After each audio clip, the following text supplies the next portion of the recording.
He's going to get a lot of stick tomorrow because of his links with Newcastle. Is that something that you'd ever talk to a player about? And do you think he'll be looking to prove a point? And is that a good thing when you've got a player with that mentality looking to maybe do that?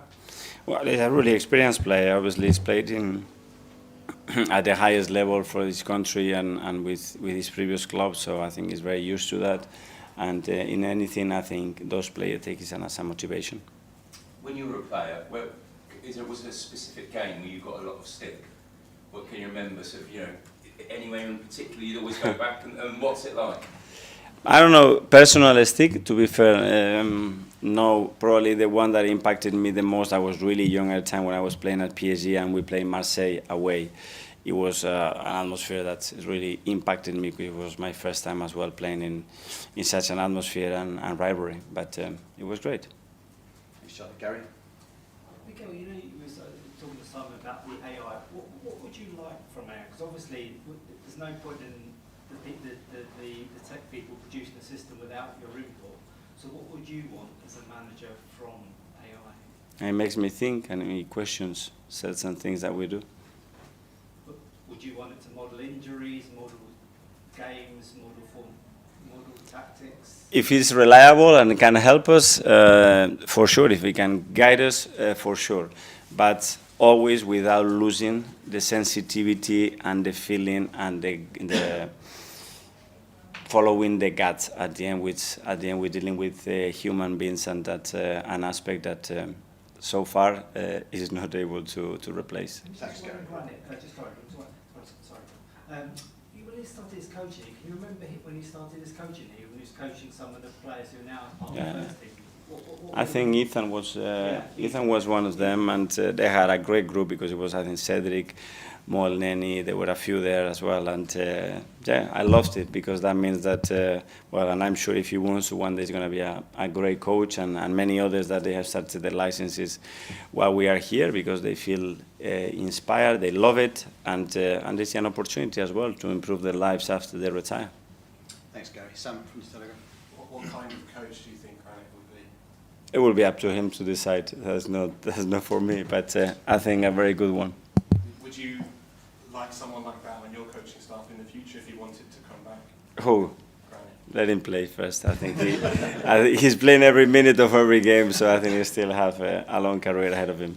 It's quite interesting because obviously Carlos Cuesta's now gone to Parma, and Jack Wilshere, obviously to a lesser extent, but Jack Wilshere was here seeing how you were. You've kind of got these coaching children spreading across. Children. I know they're old.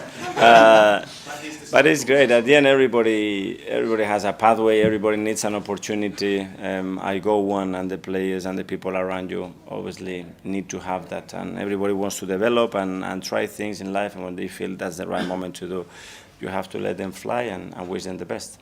That's one of the things that sort of determines a managerial legacy sometimes. Not just trophies, but also people look at, he worked with him, he worked with him, he worked with him. Would you quite like in 20 years' time to sit back and see all your former players and coaches, managers, and following your footsteps? Especially if they enjoy and they love what they do, yes. And if it's for the right reason, 100% yes. And if we have helped them or contribute to improve their lives or to give them a different perspective or inspiring something, I think that's a good legacy to leave.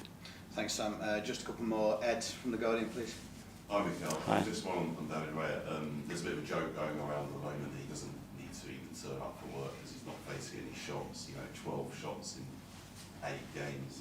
Just wanted to talk about his powers of concentration. What do you put that down to, that he can, he's always so focused on clean sheet? Well, first of all, the way he is naturally, and the way he trains every single day, and the way he anticipated things, because sometimes when a player doesn't make to have a defensive action is because before that they've done something with their positioning or reading the situation that action that is very spectacular is not needed, and that's the best way to avoid it, and David is exceptional at that. Have you sensed a change in his character over the last couple of years since he's been at Arsenal? He's become a lot more mature and become one of the leaders of your team? Well, yes, because at the end, personally, things change. I think his role, obviously, is much more settled, but David has always been a really a really determined, I think, confident person, and I think he showed that from the very first minute when he joined the club. Thanks, Ed. Lastly from John. You mentioned with the AI, it's good if it's reliable.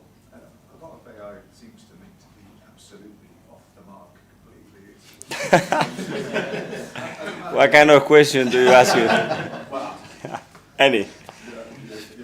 working with me.